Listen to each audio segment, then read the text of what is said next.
Oi, eu sou a professora Gabriela Oliveira Freitas e hoje eu queria esclarecer uma dúvida que volta e meia surge por aqui nos comentários quando eu comento algum julgado do STF, do STJ, questão de recursos repetitivos, que é o seguinte: qual que é a diferença mesmo entre súmula, súmula vinculante, precedente e jurisprudência? Essas expressões estão rodando por aí o tempo inteiro, principalmente porque de uns anos para cá a gente tem vivido algumas modificações na nossa metodologia de construção e aplicação de precedentes, né? Então, em razão disso, para não ter mais dúvida e para a gente saber o que significa cada uma dessas expressões, bora lá conversar um pouquinho hoje.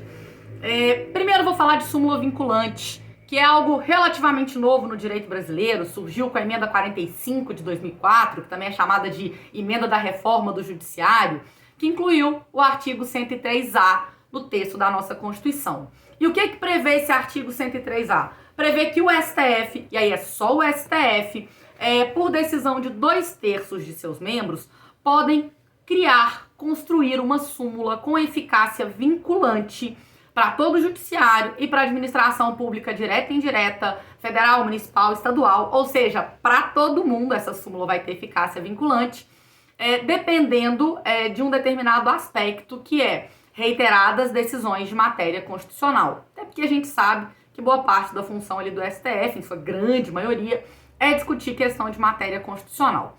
Então, tendo reiteradas decisões, é possível que os ministros votem, e tem que ter 2/3 dos membros, para construir esse enunciado de súmula que vai passar a ter eficácia vinculante.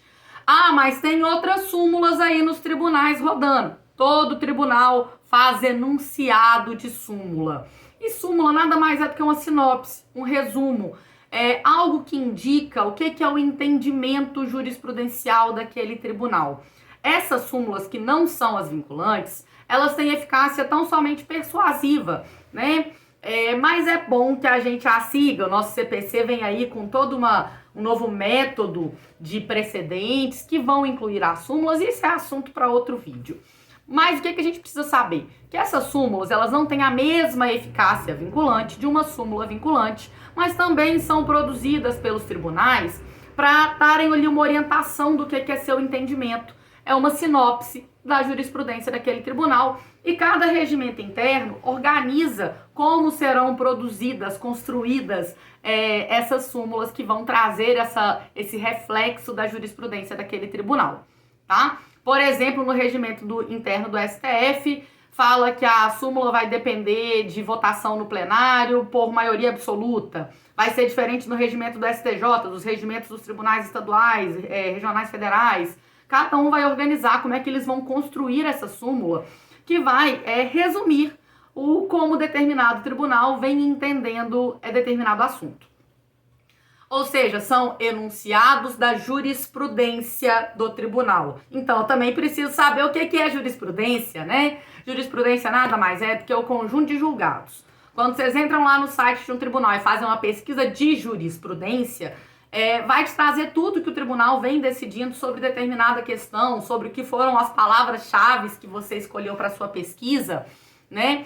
Então, quando a gente fala, a jurisprudência do tribunal é nesse sentido, quer dizer que não teve um julgado só, não foi um único caso julgado, quer dizer que existem diversos julgamentos daquele tribunal. Então, normalmente a gente vai falar assim, jurisprudência majoritária, né?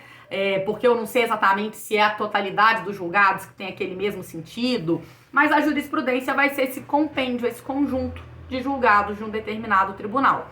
Diferentemente do precedente, que é a palavra mais falada no Brasil no direito processual depois do Código de Processo Civil de 2015, né? Com cuidado, porque o nosso código vai ter um tratamento diferenciado para precedentes, né? Muito em força do artigo, em razão da força do artigo 927 do Código de Processo Civil, que estabelece quais são essas súmulas, esses enunciados, esses precedentes que eles têm que ser seguidos obrigatoriamente, né, dentro do judiciário.